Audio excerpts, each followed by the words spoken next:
Hi, welcome to the Local Marketing Beat, brought to you by Uberall. I am Christian Arriola, and I will be your host today.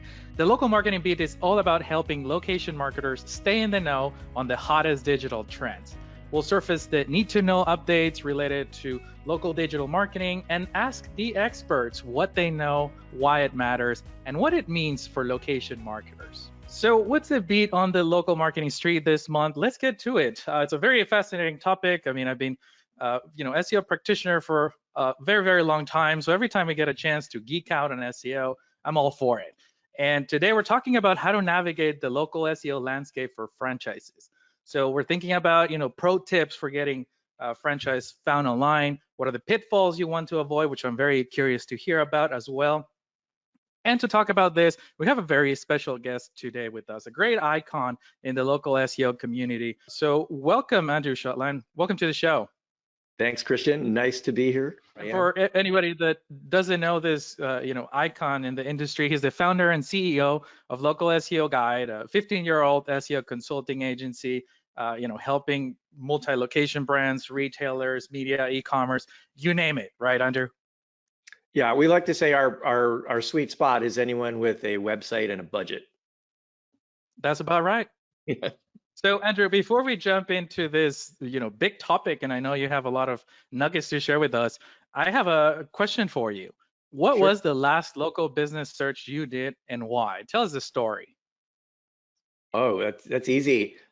So my mother-in-law is coming to visit us this week, and yesterday my wife was in a mad scramble to clean up the house, and we have a kitty litter box. It's a very fashionable kitty litter box and has a plant over it, so it kind of hides it.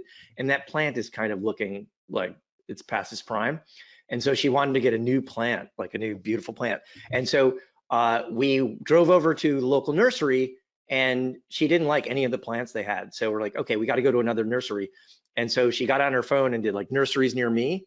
And we drove over to another nursery, and the map had said it was open and it was closed. So Oh man, we ended up having to double back and go to Home Depot and just get a perfectly crappy plant at Home Depot. man, that's a topic on its own, right? The inconsistency and that experience. Yep. So I hear you, right? And especially when we're talking about local search, the landscape is constantly shifting. I mean, it's every day there's something, every week there's major news. Things are changing, and we got to keep up with those. And obviously, sometimes it's a little bit hard.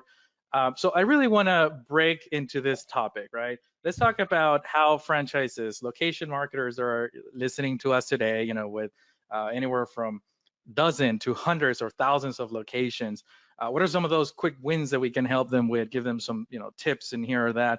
So to jump into this topic, can you give us a little bit of the overview of the local SEO landscape and why it's important for their success? Sure. I'll just take a conversation I had this morning with the franchisor, I guess you'd call them. So they're in the home services business, and they had basically had their cost per click or cost per lead has doubled from Google in the last year. And they have kind of left SEO up to the franchisees, and some invest in it, some don't, right? And so what they're seeing is, a decline in clicks from all sorts of channels, right? Not just SEO, but from paid as well, and a decline in profitability, right?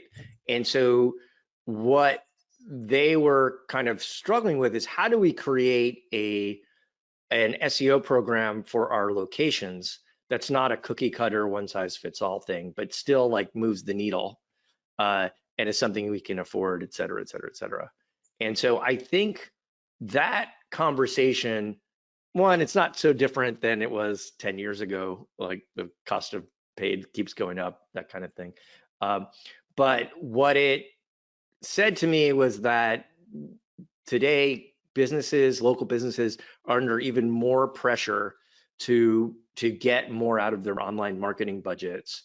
And historically, SEO has been one of the more underinvested channels because it's so flaky, or it feels flaky.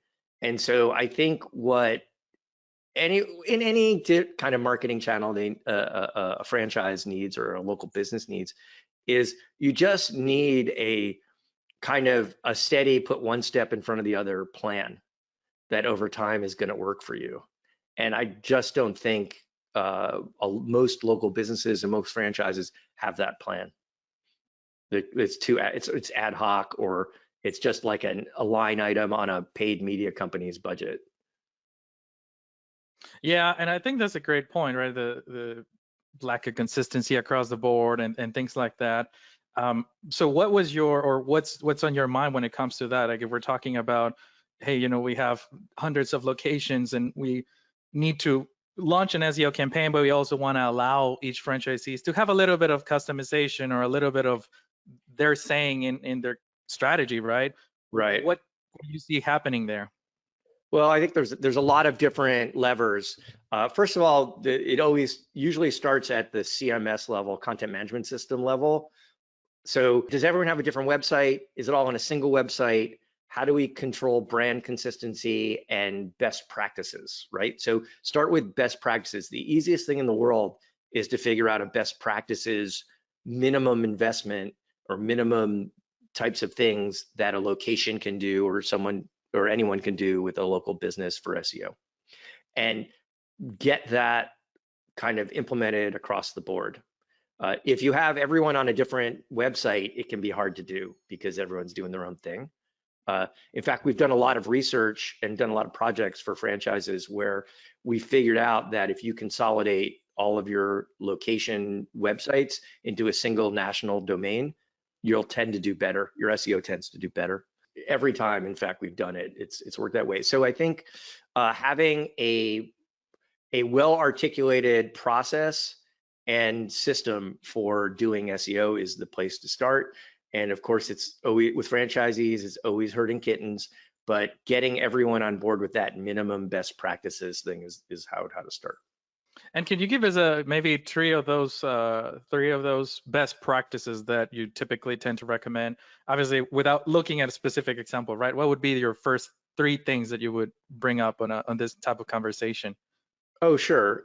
So first one, actually, it's okay. We'll start with the kind of boring first one. So the first one is make sure you have a Google business profile that is claimed, verified, and optimized. And by optimized, it means it's got everything that you can add to it. You've added. So you've added your services, you've added a description, you've added photos and videos and things like that. And it's properly categorized and located. And you could say the same for, let's say, the top local citations as well that are non-Google. So Bing, Apple Maps, Facebook, places where there's a lot of traffic where customers might find you. So that'd be number one thing. Make sure it links to a page on your website that targets the thing you want to rank for. So as an example, you might be an appliance repair company in Miami, and you have your homepage says appliance repair Miami, but you also want to rank for dishwasher repair. So, and you have a dishwasher repair Miami page. And so if you really want dishwasher repair, not just general appliance repair, link from Google Business Profile to your dishwasher repair page. You'll probably lose rankings for appliance repair, but you'll gain rankings for dishwasher repair. So things like that, figuring out like a basic strategy, and then making sure that you have service area pages where necessary if you're a service area business. So as you may know, it's very hard to rank well outside of your physical location. So if you're in uptown and you want to rank downtown, you kind of need a location downtown to really reliably rank well. So, but the next best thing is to create a downtown service area page and populate it with unique content. And you can't just do that in any type of search, any type of site business. You have to do the research to see whether Google's, let's just say, allowing businesses to do that and benefiting them. As an example, if you see outside of the local pack, those Google Maps listings, and we're usually talking about Google results here, if you see that Yelp and yellowpages.com, et cetera, are ranking well, or Angie's List or Home Advisor, then that's a good indication that you too can rank well with a page that just targets a city where you don't have a physical location. But you have to be careful and do it well.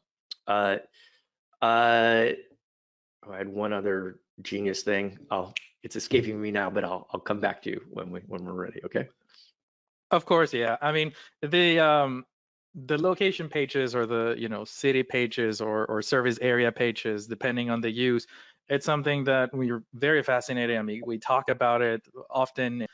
I would really like to hear, because you have this experience with franchises, have you seen a franchise not go that route, don't have local pages, and just send everything to their corporate website or a homepage, or just one page for many locations? How does that compare?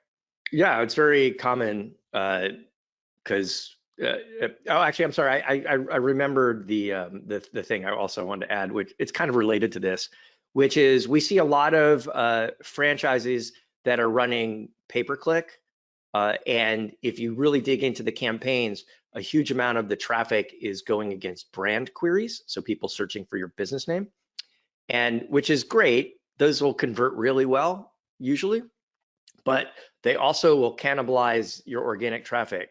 So I'm not saying don't target brand queries with pay-per-click. I'm saying be smart about it, meaning make sure they convert at a significantly higher rate than organic clicks for brand before you spend a lot of money doing that, because you may be wasting money. And oftentimes your pay-per-click vendor is often doing that to make their numbers look good. I'm not saying they're all doing that. I'm just saying, like, we had a client that's a big, like, 1,000 location retailer, and they accidentally turned off their pay-per-click campaign for a day, and their organic traffic went through the roof because it was all targeting brand queries. And I was like, you see? The other thing is, let's call it blog content or articles.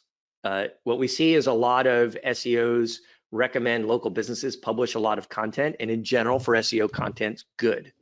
But if you're a dishwasher repair guy and you're publishing like 5 signs that your dishwasher may need to be repaired, there's nothing wrong with having that on your site. It's good for users, it's helpful content, all that kind of stuff, but it's not targeting a local search.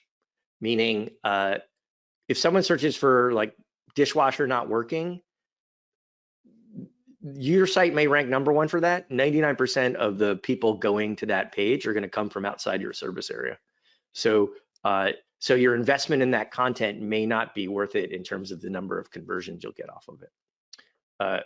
And now I've totally forgotten what was the question you asked me originally. I'm just curious to hear your input on franchises not going with the local pages and just using homepage or a generic service page. So the page you link to from your Google business profile matters in terms of your Google business profile able to rank. So as an example, I've done a lot of testing. I set up a fake moving business in Los Angeles, and it ranked really well in a very specific geo in Los Angeles. Let's just say Santa Monica. So it was like Santa Monica movers. Let's say it was #2 for Santa Monica movers if you were in Santa Monica. #1 was, I think it's called Meathead Movers. And I just changed the link on our Google business profile page from the link to my site to the link to the Meathead Movers site. And instantly my Google business profile became #1, because Google thought that Meathead Movers page was much, I don't know, more relevant or stronger than my homepage for my fake business I created. And so what that told me was, what the page you link to really matters. So it matters, is it targeting the things you want to rank for? Does it have links? Does it have reviews? And does it have strong content? And all those things can matter. And so if you're just a one-page site, you can't really target much. You target whatever your homepage is about, and that may be all you need.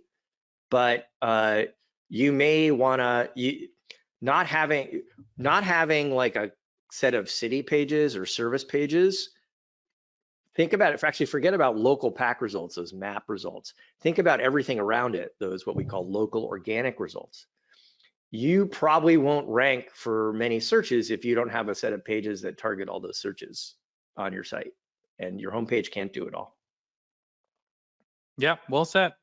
We can keep talking about this probably for a couple hours, but I want to shift gears and now talk about common pitfalls or mistakes that you've seen common in franchises, whether it's a corporate or the franchisee level, and obviously about SEO and how can they avoid it? Or because I think knowing what to do is good, but knowing what not to do could be also very beneficial. Well, our experience, typically we're hired by the corporate company, the parent company, and usually it's to deliver something that's going to be disseminated to the franchisees, either a program or maybe an analysis or something like that. And so I think the biggest challenge we've seen, and I think this is whether it's SEO or anything, is kind of setting up the conversation with the franchisees to get their buy-in. As anyone who's listening to this knows, anytime you have a group of businesses that are kind of partnered but not exactly the same business, it gets political, right? And so we've seen examples where, say, there's a very strong franchisee or franchisee group that wants things their way, but that way doesn't work for everybody else. And so working through those challenges is always the number one. Like we always say, when we start with a client, they're like, "What's the number one thing we can do to improve our ranking in Google?" And we're first saying get your act together, right? Get everyone aligned, and that'll be the first thing, the most important thing you do. That'll get your ranking, because everything else can't happen until you do that. We had just this morning, we were on a call with a home services client, and we had asked for this one very simple thing, a Google business, an asset, a picture, an image, to do a Google business post, which are like these little posts you can add to your business profile. And we asked for this a month ago. Can you just give us something you want to promote? I just need a picture, this dimensions, and one sentence. And we went through this whole strategy today, and the client, he said, okay, well, this Google business thing, it seems like it's we really need to crank up the traffic, and this Google business thing doesn't seem like it's gonna really do that. So why are we even talking about it? And I said, well, these 10 things we told you to do are gonna take you 2 months to actually do. This Google business post thing, I've been asking you for a month for a picture. That's it. And you can't even get that done. And so it's walk before you can run, right? And so having a sense of priorities and what's worth doing, what's not worth doing, what's reasonable to get done. One franchise said to me once, said, Andrew, we can do anything, but we can't do everything. which I took to mean we don't want to do anything, right? So be realistic about what you have bandwidth and buy-in to do. I think that's always, with any kind of business, that's always the number one thing. Yeah, that's fantastic. Thanks for sharing that, and the examples. I think they really make the point across, right? They communicate the message right.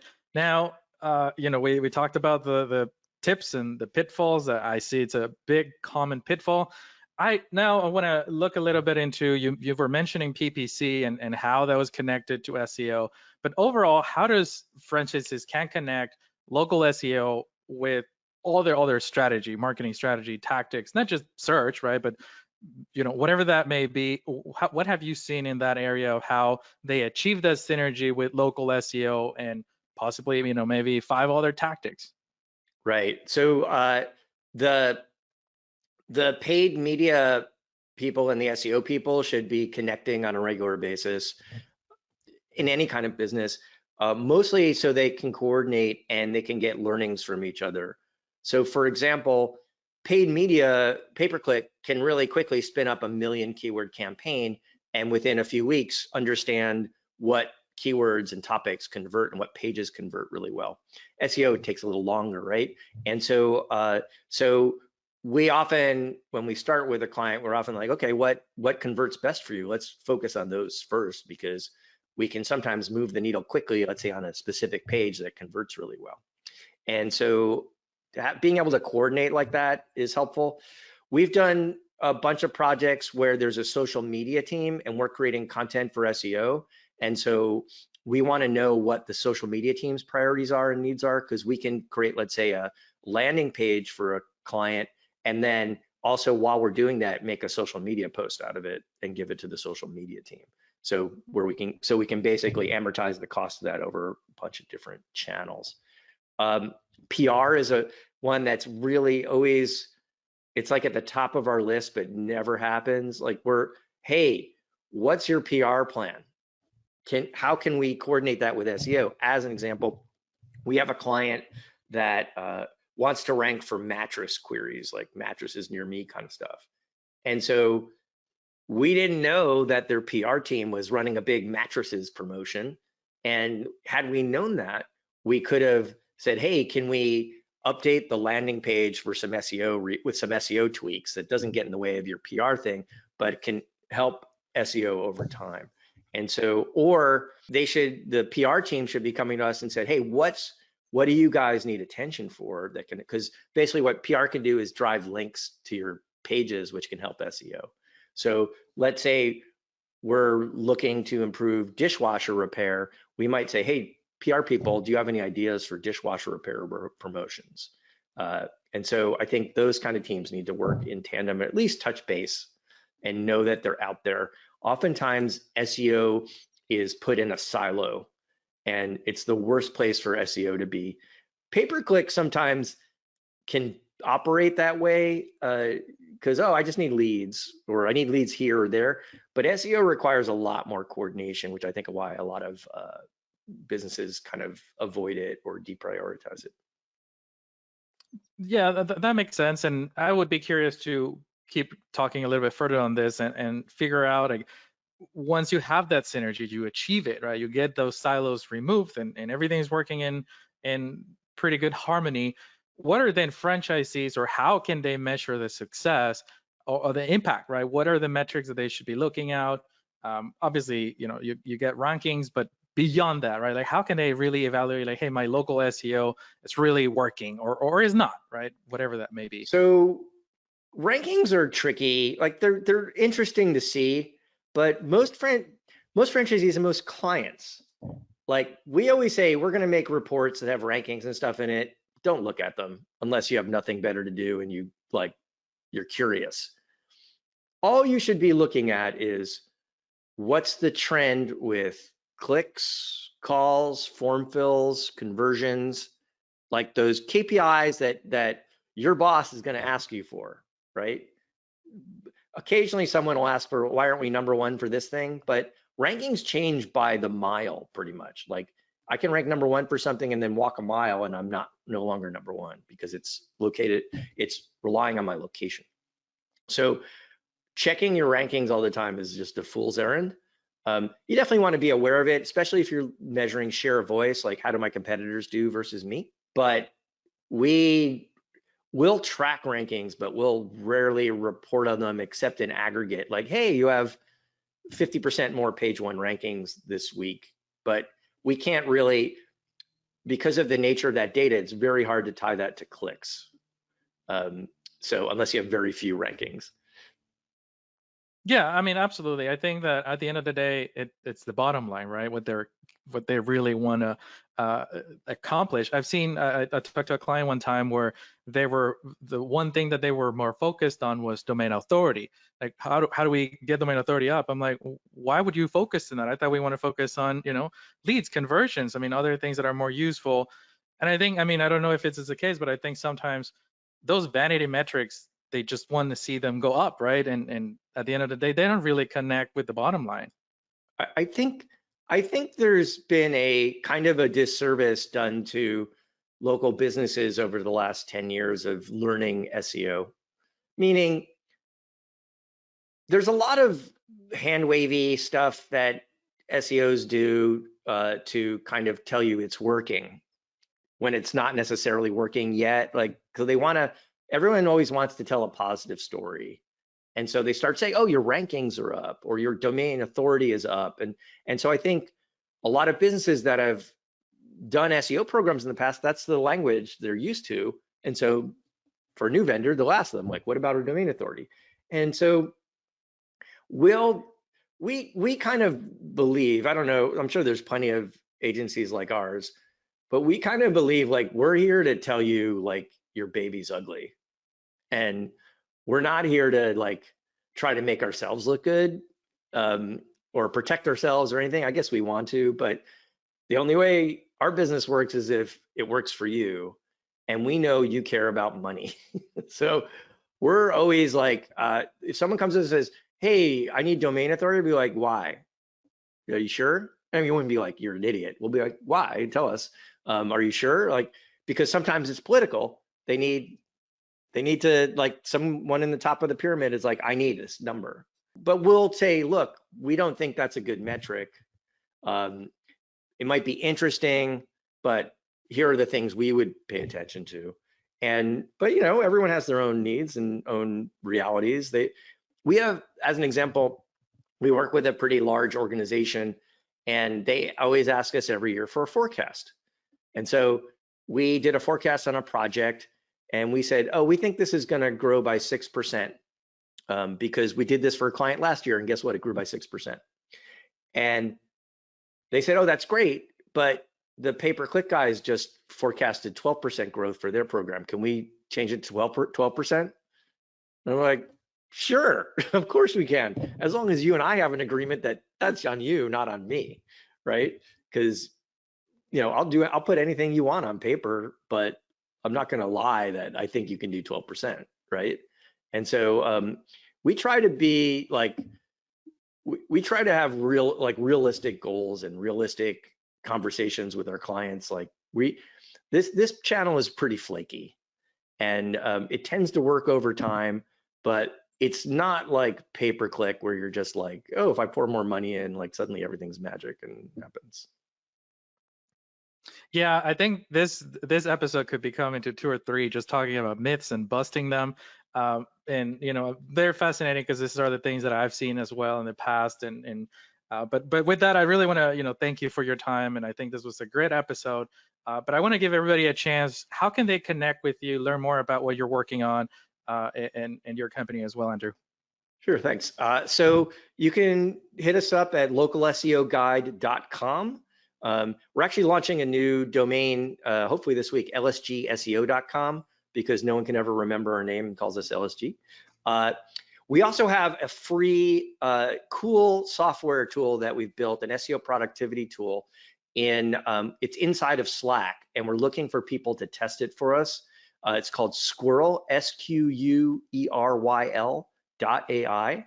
So if you go to squirrel.ai or localseoguide.com, you can sign up, and we'll invite you. And it does really cool things for this. For this group, I think what they'd really be interested in is it'll update you every time Google changes the data on your Google business profile. So if they overwrite your hours or something, you'll know like in a second. But Uberall might have that as well. But it's in Slack, so it's kind of funky. And you can find me on Twitter at local SEO guide. And now you can find me on Threads I think I'm Andrew Shotland, or Blue Sky, I think I'm Andrewski. So you can find me everywhere. That's awesome. Again, thank you so much for your time, and thanks everybody for listening. I'm definitely going to check out the tool. I go sign up and give you feedback. And if you like the episode from today, please give it a like, subscribe, and share it with your colleagues. Hope you learned something. It was a fascinating topic, of course. You can explore more resources in the description below, or learn more about Uberall at uberall.com. And with that, I will see you on the next episode.